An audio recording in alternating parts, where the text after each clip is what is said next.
First state coordination meeting has been organized by the SLDC, the State Law Dispatch Center, here at the Assembly. This coordination meeting has been done to discuss and to resolve the issues that has been relevant in the power department. All the engineers from various districts and also the sectors, the private sectors and public sectors, central sectors of power has come here at the meeting for the discussion.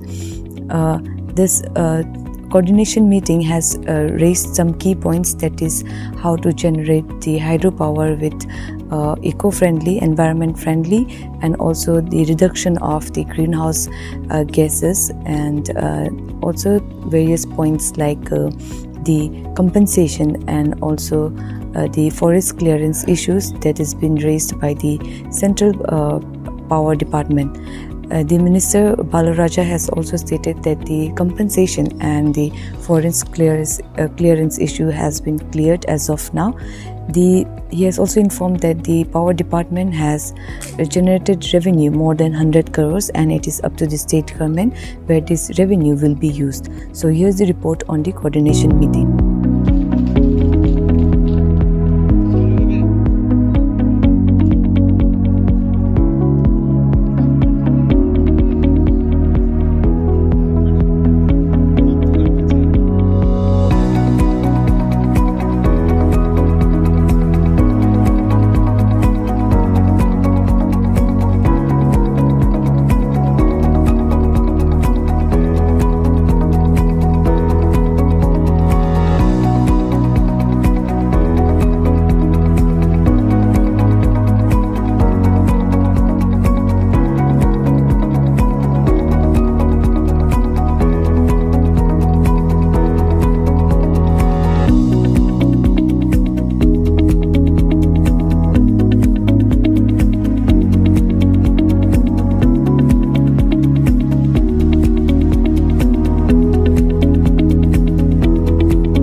जैसे भी हो ये तो prepare होगा, क्योंकि ये first time हम लोग एक कोऑर्डिनेशन मीटिंग किया है एंड इस मीटिंग का रिजल्ट आप देखिए बहुत अच्छा होगा, क्योंकि ये सिर्फ हमारा ट्रांसमिशन का नहीं है, सिर्फ SLDC का नहीं है, ये सब जितना पावर डिपार्टमेंट जोड़ने वाला लोग के है, even commercial, hydro generation, marketing, ये सब का है।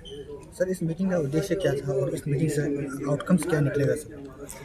इस मीटिंग से हम लोग का एक सिस्टम निकल जाएगा, क्योंकि आगे तो हमारा कोई रेगुलेशन क्या है एक दूसरे को पता ही नहीं था। तो अभी रिसेंटली हमारा ये ट्रांसमिशन SLDC का तरफ से जो एक रेगुलेशन, मार्केटिंग कैसे क्या करना है, जनरेशन कैसे करना है, ट्रांसमिशन कैसे ले जाना है, उसका बाद उसका कंट्रोल कैसे करना है, उसका ये है आउटकम। जी सर, ये जो मीटिंग है वो आपके नेतृत्व में जो हो रहा है, आज हो रहा है, फर्स्ट मीटिंग है, तो आने वाला समय में और भी इस प्रकार का कुछ मीटिंग हम लोग रखेंगे सर? हाँ, डेफिनेटली हम हमारा स्पीच में हम बोला है ना, क्योंकि ऐसे वाला मीटिंग अगर मंथली करते हैं तो अच्छा बात है, नहीं तो 2 महीना में हमारा SLDC नहीं करने से भी दूसरा डिपार्टमेंट करेगा। पावर, हाइड्रो पावर है, पावर कॉर्पोरेशन है एंड अभी प्राइवेट पार्टी भी जोड़ा हुआ है, हम लोग करते रहेंगे। सर, आपने और एक अपने स्पीच में बात कहा है कि इस बार जो डिपार्टमेंट है आपका अंदर में सर, काफ़ी अच्छा एक रेवेन्यू जनरेट हुआ है सर। तो कितना रेवेन्यू जनरेट हुआ है सर और कौन सा साल का है सर? ये आपका 21-22 कितना 128 करोड़ सर? हाँ करोड़। वो जो है जस्ट 10 मंथ्स का था। 10 मंथ्स? 10 मंथ्स का, अभी का और गैप का ऐड करना बाकी है, ऐड करने से वो ज़्यादा है। जहाँ तक ईटानगर का मामला है, हम लोग ईटानगर में हम लोग का ग्रिड सिस्टम का redundancy one of the best in entire का, हम कहेंगे नॉर्थ ईस्ट में वन ऑफ द बेस्ट है। तो ईटानगर में हम लोग का सिर्फ थोड़ा सा डर है ये इसका निर्जुली का हम लोग का 2 जगह है लेने का, एक तो है पारे से, एक तो है गोपुर से आके। तो वो पारे से आने वाला का कल टावर गिर गया, तो उसमें जस्ट एक जंपरिंग कनेक्शन करने से पारे का सीधा चला जाता है। लेकिन ऐसा ट्रांसमिशन लाइन में हम लोग स्टेट अपना मर्जी से काम नहीं कर सकता है, हम लोग north eastern regional power committee से परमिशन लेना पड़ता है। तो उसके लिए हम कल रात में बैठ के छुट्टी लग रहा है, तो उन लोग अभी एक मीटिंग बैठ रहा है, स्पेशल मीटिंग।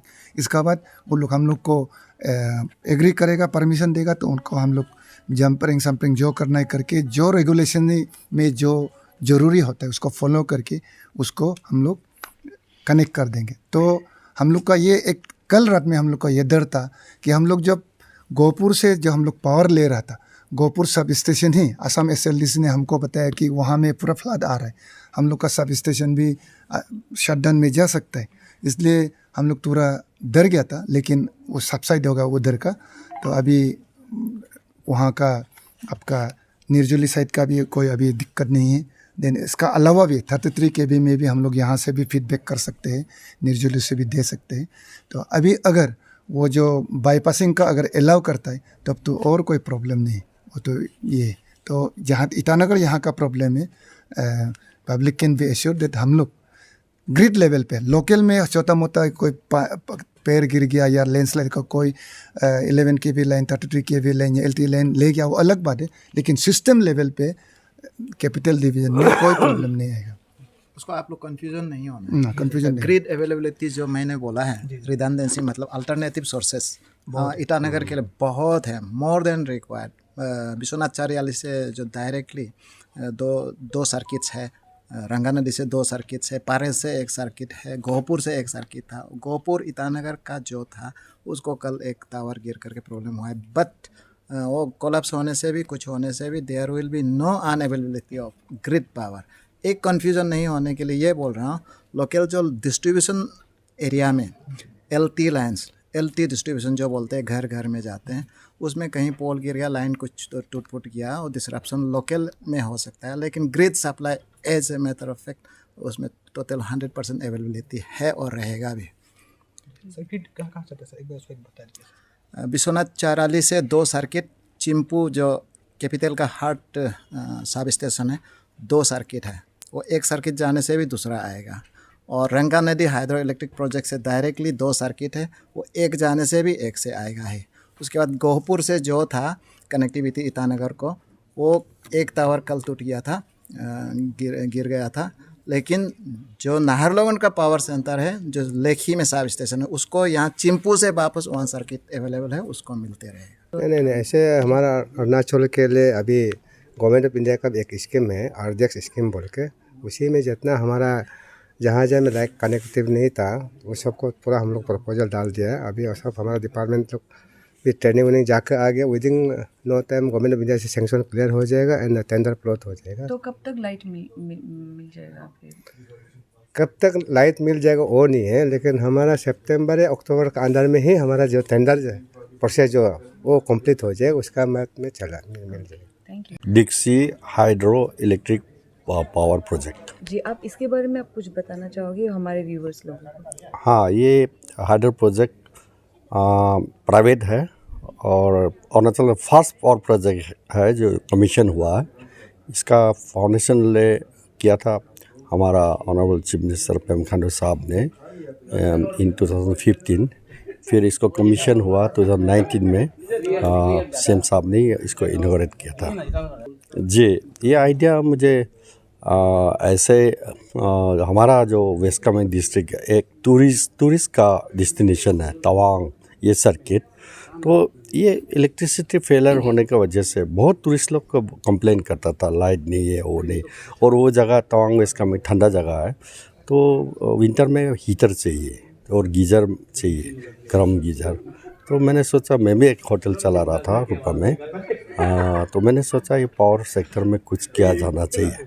तो लकीली मुझे हैदराबाद बेस्ड एक पावर डेवलपर मिला, मिस्टर नागराजू, जो हमारा कंपनी का MD है। उनके साथ वेंचर में, जॉइंट वेंचर में हम लोग ने डिक्सी हाइड्रो प्रोजेक्ट टेकअप किया, जो रूपा रिवर के नाम से जाना जाता है। तो इसका generating capacity as on today 24 megawatt. ये 24 मेगावाट्स कितने सारे हाउस होल्ड्स को प्रोवाइड करते हैं लाइट, और कैसे बेनिफिट होते हैं? एट प्रेजेंट ये वेस्ट कामेंग और तवांग को फीड कर रहा है, हम लोग सप्लाई कर रहा है पावर वेस्ट कामेंग और 24 आवर्स? Yes, uninterrupted. जैसे मैंने कहा था, जो जनरेटर जो है विदाउट ट्रांसमिशन लाइन कोई काम का नहीं। ये ऐसा एक चीज़ है जो आपके पास गाड़ी है लेकिन रोड नहीं है। इसी तरह पावर सेक्टर में जब आप हाइड्रो प्रोजेक्ट बनाएंगे उसको ट्रांसमिशन लाइन नहीं होगा तो आप इसको कैसे इवैक्यूएट करेगा पावर को और किस तरह घर घर तक पहुंचाएगा। तो इसे ट्रांसमिशन लाइन बहुत ज़रूरी है। और ये जो खुप्पी आपने जो जिक्र किया, खुप्पी तक हमारा 132 kV लाइन बालीपरा ग्रिड लाइन से ड्रॉ किया हुआ है। तो बीच बीच में ये खुप्पी और बालीपरा का लाइन कभी कभी इसको इंटरप्शन हो जाता है, हवा ज़्यादा आने से, बारिश ज़्यादा होने से, कभी बम्बू का कारण। और ये लाइन जो है 132 जो केवी है, निप्को ने खींचा था वे बैक इन 2004-5 में। तो ये सिर्फ कंस्ट्रक्शन पावर के लिए खींचा था, वो कमर्शियल यूसेज के लिए नहीं था। तो इसलिए ये सिंगल सर्किट है। तो अभी तो डिपार्टमेंट पावर ने टेक ओवर कर लिया। तो मेरा रिक्वेस्ट है डिपार्टमेंट पावर को इस लाइन को थोड़ा स्ट्रेंथन किया जाए, क्योंकि बहुत पुराना लाइन हो गया। कहीं वीआर एंड टीआर है, कहीं कहीं कंडक्टर बहुत जंपरिंग है, जंपरिंग मतलब बहुत जॉइन है जगह जगह। तो इसलिए वो पावर इसका ट्रिप हो जाता है। और जब पावर ट्रिप हो जाता है तब तो पूरा वेस्ट का में और तो ब्लैकआउट हो जाता है। अभी जो टाउन में सप्लाई दे रहा है वो भी ब्लैकआउट हो जाएगा, वो पावर फेलियर हो जाता है। इसलिए ये लाइन बहुत इम्पोर्टेंट है, इसको स्ट्रेंथन करना जरूरी है आज के टाइम में। हाँ, हमारा प्लानिंग ऐसा है जो डाउन स्ट्रीम में जो है, इसी प्रोजेक्ट डाउन स्ट्रीम में हम लोग 20 मेगावाट का उसका वायबिलिटी मतलब पोटेंशियलिटी 20 मेगावाट का कर सकता है और बहुत लो कॉस्ट में कर सकता है। तो हम लोग इसके ऊपर में अभी काम कर रहे हैं, हम लोग सर्वे कर रहा है, उसको स्टडी कर रहा है किस तरह इसको डेवलप किया जाए। इसको बोलते हैं ग्रीन एनर्जी। जो एनटीपीसी थर्मल जो होता है उसमें बहुत कार्बन उसका डिस्चार्ज होता है, उसका बहुत ही पोल्यूशन करता है, एयर पोल्यूशन करता है। लेकिन जो हाइड्रो बेस्ड जो पावर है इसमें पोल्यूशन है ही नहीं, जीरो। तो ये एक कार्बन नेगेटिव प्रोजेक्ट है। इसके कि जो हमारा एक चीफ इंजीनियर साहब ने बोल रहा था जो कमर्शियल, तो इसको सेल कर सकता है हम लोग बाकी दूसरों को, आउटसोर्स को। तो ये बहुत ये इसका ऊपर में हमारा ऑनरेबल सीएम साहब भी तो उसका ऊपर काम कर रहा है। हमारा अरुणाचल तो पावर का पोटेंशियलिटी बहुत है, जिसको हम लोग बोलता है लोग बाहर के स्टेट के लोग कि पावर हाउस ऑफ इंडिया। वो तभी बन सकता है जब हम गीगावाट, नॉट मेगावाट, गीगावाट में हम लोग अरुणाचल प्रदेश को पावर जनरेशन करें। आपने ठीक है, वह इन्वायरमेंट का भी हम लोग जब तक फॉरेस्ट का और इन्वायरमेंट का डिपार्टमेंट से क्लियरेंस नहीं मिलता है हम लोग कोई भी प्रोजेक्ट शुरू नहीं कर सकता है। जो भी पेड़ पौधा जो भी सबमर्जेंस होगा उसका इवोल्यूशन होता है फॉरेस्ट में। अगर एक पेड़ अगर डूब रहा है डैम के कारण तो हमको वो डेवलपर का 2 पेड़ लगाना पड़ता है, इसलिए कोई इतना इफेक्ट पड़ने वाला नहीं है। Power Grid has been interested for the implementation part of comprehensive scheme. The scheme which has been shown during the meeting, the complete scheme we are going to complete it. So as far as I have earlier told also that as far as substations are concerned, we are doing a lot of progress. Almost it is going in full pace. The issue is regarding the transmission lines. The delay has occurred due to the 2 reasons. One is the delay in the forest clearance. When we got the forest clearance, then there was no clarity how to pay compensation to the landowners. So this decision has come in late August 21. So after that we are doing the job of transmission line. Still we are facing lot of resistance in reserve forest. In USF we are giving the compensation and somehow work is going on. But in case of reserve forest, people are adamant that without compensation they will not allow the line to pass.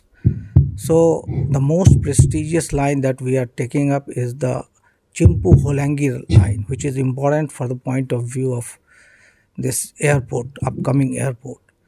So we have done tremendous job there. Within 3 months we have completed almost 43 foundations. So now we are left out with 5 plus 9. This is left out. 5 5 location is serious ROW, and 9 locations in USF for which compensation has to be paid after issuing of demand note. So we are expecting the demand note from district authority. Once it will come, we will deposit the money and complete this. But in case of 5 locations, one person has gone to the High Court and they have taken some time. Land Management Department has filed the rejoinder. Let us see what is happening. So we are doing all over the work wherever the ROW is clear. So now my submission is, now state government has to take action against the issue, and if they provide the ROW, we are going to complete this complete network of comprehensive scheme at the earliest.